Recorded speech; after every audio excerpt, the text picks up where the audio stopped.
I never thought I'd be the guy who says, I didn't see it coming, but that's exactly what happened. My wife, the woman I trusted more than anyone, had been lying to me for months. It started subtly, so subtle that I dismissed it at first. She began staying late at work, and while I initially chalked it up to the demands of her job, it started happening more often than not. She'd text me saying, sorry, I'm running late again, or big project deadlines this week, and I'd brush off the tiny twinges of doubt in my gut. But the little things started to pile up. She used to share every detail of her day with me, from office gossip to what she had for lunch, but now her stories felt filtered, edited, like she was giving me the highlights while holding something back. Her phone, once left casually on the coffee table, was suddenly glued to her hand. If it wasn't in her pocket, it was face down on the counter. She became defensive when I jokingly asked, what's got you so glued to your screen?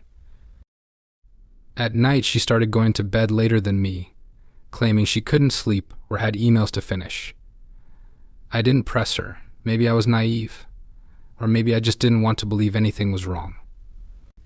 But the shift in her behavior wasn't something I could ignore for long. The turning point came one night when we were watching a movie together. Her phone buzzed, and she instinctively snatched it up, smiling slightly as she read the message. When I asked who it was, she brushed it off with a casual, just a work thing, and flipped her phone over. That smile, though it wasn't a work thing, it was something else. For days after that, I couldn't get it out of my head. I found myself watching her more closely, noticing how she'd glance at her phone when she thought I wasn't looking, or how she'd excuse herself to take a call in another room. My suspicions grew, but I didn't want to confront her without proof. That would just lead to a fight, and if I was wrong, I'd look like an insecure fool. One night, as she slept beside me, I gave in to my suspicions. I stared at her phone on the nightstand for what felt like hours, my heart pounding as I debated whether to look. Finally, I picked it up, my hands trembling. The lock screen lit up, and to my surprise, she hadn't changed her password. I told myself I'd just check her messages, just to ease my mind. But the moment I opened her chat history, my world came crashing down. There it was, messages and photos exchanged with someone named Levi. At first, I thought I must be misunderstanding. Maybe it was innocent, a work friend, a joke taken out of context. But the more I scrolled, the clearer it became. These weren't just casual texts. They were intimate, filled with inside jokes, compliments, and plans to meet up. There was no denying it. My wife was having an affair. My chest felt tight as I kept scrolling, the pain growing with every word. There were photos of them together, smiling, laughing, moments she had never shared with me. They had an entire relationship behind my back, and I had been completely blind to it. I sat there in the darkness, the glow of her phone screen illuminating the evidence of her betrayal. My mind raced with questions. How long had this been going on? Did she ever love me? Could I have done something to prevent this? The worst part was realizing that the life I thought we shared was a lie. I put the phone down, my hands shaking, and stared at the ceiling. Sleep wasn't an option. Betrayal doesn't just hurt, it consumes you. It wraps around your heart like a vice, squeezing every ounce of trust and love out of you, until all that's left is anger and pain. That night, I realized my marriage would never be the same again. I couldn't let it go. After that night, the betrayal consumed me. It wasn't enough to know my wife was cheating. I needed answers. I needed to understand how this could happen, why she would risk everything we had built for someone like him. Questions circled my mind like vultures, picking apart every memory I had of our relationship. Had I missed the signs all along? Was there something about me that made her look for someone else? The name Levi was burned into my mind. I couldn't stop thinking about him. Who was he? What did he have that I didn't? My need to uncover everything about him became an obsession. I started small, searching for him on social media. It didn't take long to find him. His account was public, and his photos painted a picture of someone who was smug, carefree, and unapologetically full of himself. I scrolled through his feed for hours, studying every post, every caption, every comment. There were no signs of remorse or shame in his life. He didn't look like someone sneaking around with another man's wife. He looked happy, proud even, as if nothing in the world could touch him. It infuriated me. While my life was falling apart, he was out there living like he hadn't destroyed someone else's world. The more I looked, the more I uncovered. He worked at a nearby gym, spent weekends hiking and running trails, and seemed to have a group of friends who idolized him. The anger inside me grew stronger with every detail. It wasn't just about my wife's betrayal anymore. It was about him. He had inserted himself into my life, stolen something precious from me, and acted as if it was his right. But stalking his social media wasn't enough. I needed more. I needed to see him in person, to understand why he was the one my wife had chosen. I started watching him. I knew it was wrong, but I didn't care. This man had shattered my world, and I wanted to know everything about him. I followed him to work one morning, parking across the street from the gym where he was a trainer. I watched as he greeted clients, laughing and joking like he didn't have a care in the world. He was tall, athletic, and charismatic, the kind of guy who probably thought he could have anything he wanted. My blood boiled as I watched him move through his day, oblivious to the damage he had caused. It became a routine. I tracked his movements, noting his habits and favorite places. He always ran at the same park in the mornings, grabbed coffee at a specific cafe, and ended his day with a workout at the gym. It was like clockwork. The more I watched, the more I hated him. But even with all the information I gathered, it didn't bring me peace. If anything, it made the pain worse. Watching him live his life so effortlessly while mine was falling apart felt like a cruel joke. I couldn't stop myself, though. I needed to see him, to understand what made him worth destroying my marriage. Every time I saw him, I pictured the texts and photos on my wife's phone, the way she smiled at him, the way she used to smile at me. It was unbearable. I couldn't focus on work, couldn't sleep, couldn't think of anything else. Levi had become the center of my world, not because I wanted him to be, but because his actions had forced him into it. By the time I had his routine memorized, I wasn't just angry, I was consumed by rage. He had taken something from me, and I couldn't just let him walk away unscathed. I didn't know exactly what I wanted to do, but I knew I couldn't stay silent anymore. Something had to be done. One day I followed him to a remote trail in the woods where he liked to run. It wasn't difficult to figure out his social media posts, and daily habits had given me all the information I needed. He posted about this trail, often pictures of the trees, captions about finding peace in nature, and even GPS routes of his runs. I'd studied it all. It was the perfect place for a confrontation. No cameras, no witnesses, and nothing to stop me from saying or doing whatever I needed to. As I parked my car a short distance from the trailhead, my hands gripped the steering wheel tightly. My heart was pounding, adrenaline coursing through my veins. I didn't know exactly what I was going to do, but I couldn't turn back now. I waited for him to arrive, watching from a distance as his car pulled into the lot.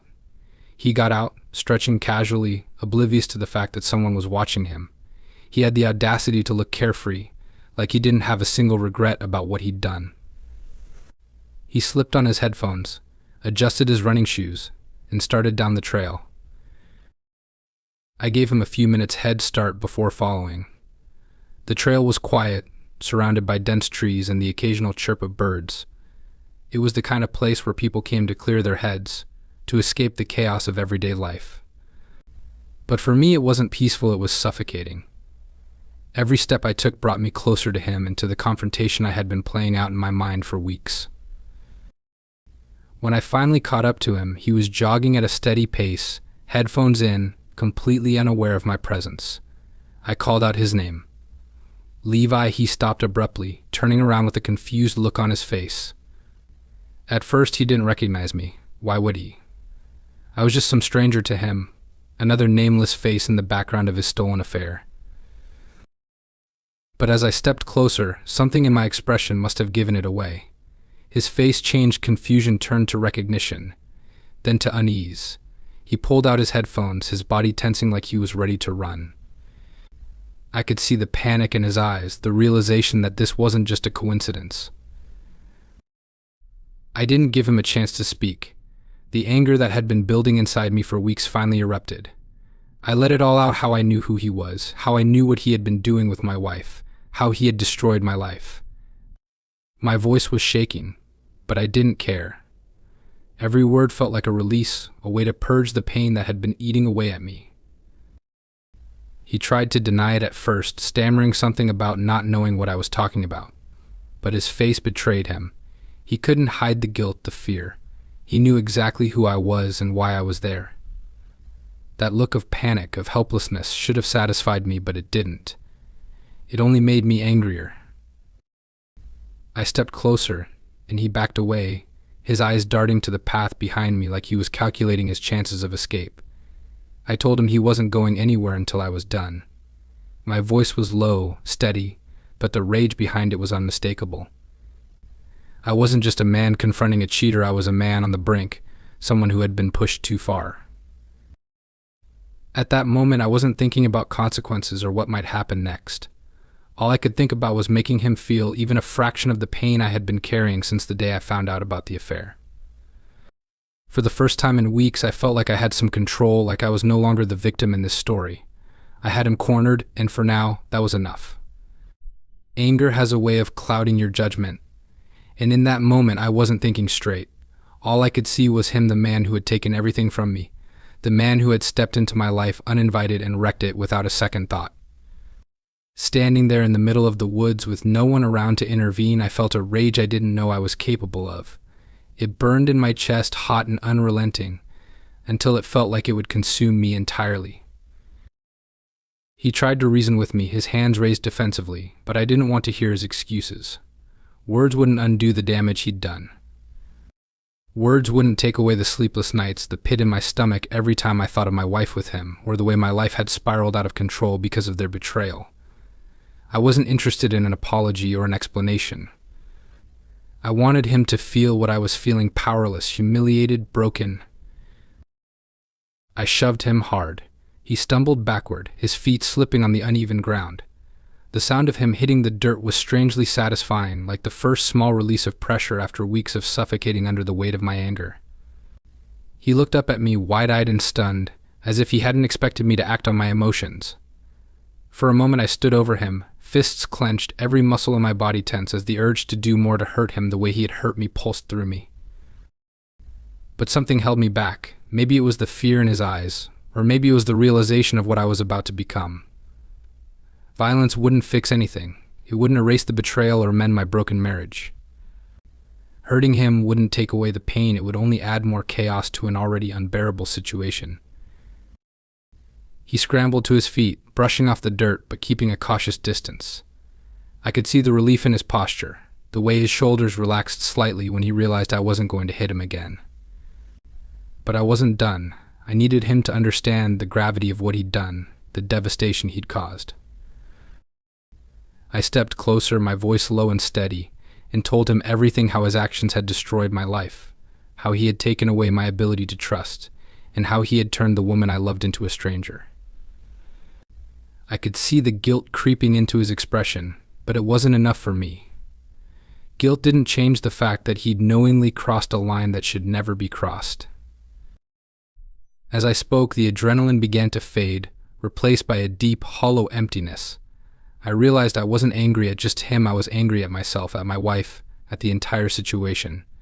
Confronting him had been my way of trying to take back some control, but it hadn't worked. It hadn't brought me the closure I thought it would. I turned and walked away, leaving him standing there in the woods. My heart was still pounding, and my hands were still shaking, but I knew I couldn't stay any longer. Any more time spent there would have pushed me over the edge, and I couldn't afford to lose myself completely. As I walked back to my car, the weight of what had just happened started to sink in. I had let my emotions take over, and while I hadn't gone as far as I could have, I had still crossed a line. Revenge, I realized, wasn't the answer. It didn't heal the wounds or erase the betrayal. If anything, it made me feel even more lost, more broken than before. By the time I reached my car, I felt drained. The anger that had fueled me for weeks was gone, leaving behind only exhaustion and the bitter taste of regret. I sat behind the wheel for a long time, staring at the empty trailhead, wondering what I had really accomplished. In the end, revenge hadn't brought me the satisfaction I thought it would. It had only deepened the scars. Driving home from the woods, I felt like a shell of myself. The adrenaline had faded, and all that was left was an overwhelming sense of emptiness. The confrontation with Levi had been everything I imagined it would be, and yet nothing about it brought me the closure I craved. The anger that had been driving me was gone, leaving me stranded in a sea of unanswered questions and unbearable sadness. When I pulled into my driveway, I sat in the car for what felt like hours, staring at the house that had once been a symbol of my happy life. Now it felt foreign, like the walls were holding secrets that I could never forgive. My wife was inside, completely unaware of what I had just done, completely unaware of the man I had become. I stepped inside, and the silence hit me like a brick. The air felt heavy, suffocating, as if the house itself knew what had happened. My wife was in the living room, scrolling through her phone, looking as if nothing had changed. Her smile was faint when she saw me, but it wasn't the same smile that used to light up my world. It felt practiced, hollow, like it was meant to keep up the facade we were both barely holding on to. I couldn't look at her the same way anymore. Every time I saw her, all I could picture were the texts, the photos, the betrayal. The intimacy she had shared with Levi haunted me, replaying in my mind like a cruel loop. I wanted to confront her, to scream, to demand answers, but I couldn't bring myself to do it. Not yet. I was too raw, too broken to face the truth head-on. Over the next few days, I tried to function normally, but it was impossible.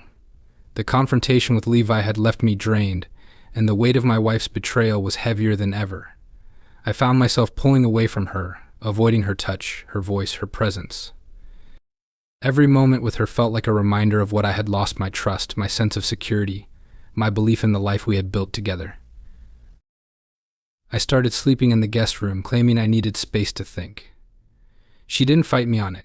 In fact, she didn't seem surprised at all, as if she had been expecting this distance between us. That realization hurt more than anything else. She had known this day would come, and she had chosen to continue down the path of lies and betrayal anyway. I spent my nights lying awake, staring at the ceiling, replaying every moment of our marriage in my mind. I searched for clues, for signs I might have missed, for anything that could explain how we had ended up here. But no matter how much I thought about it, I couldn't find a way to make sense of it all. Eventually, I came to a decision. I couldn't keep living like this, trapped in a cycle of anger, sadness, and confusion. I had to confront her, not with rage or accusations, but with honesty. I needed to know the truth, no matter how painful it might be. I needed to hear her side, to understand why she had made the choices she did. When I finally sat her down and told her I knew everything, she didn't deny it. Her face crumbled and she started crying, but her tears didn't move me. I had no sympathy left to give. She admitted to the affair, to the lies, to the moments she had stolen from us and given to Levi. But she didn't have an explanation that made any of it better. Hearing the truth didn't bring the closure I hoped for. It didn't undo the pain or rebuild the trust that had been shattered, but it gave me clarity. Our marriage was over, and there was no going back. Walking away from her was the hardest thing I've ever done, but it was also the only choice I had left. Betrayal changes you. It strips away the life you thought you had and forces you to rebuild from nothing. And as much as it hurt, I knew I couldn't rebuild with her. Some things, once broken, can never be made whole again.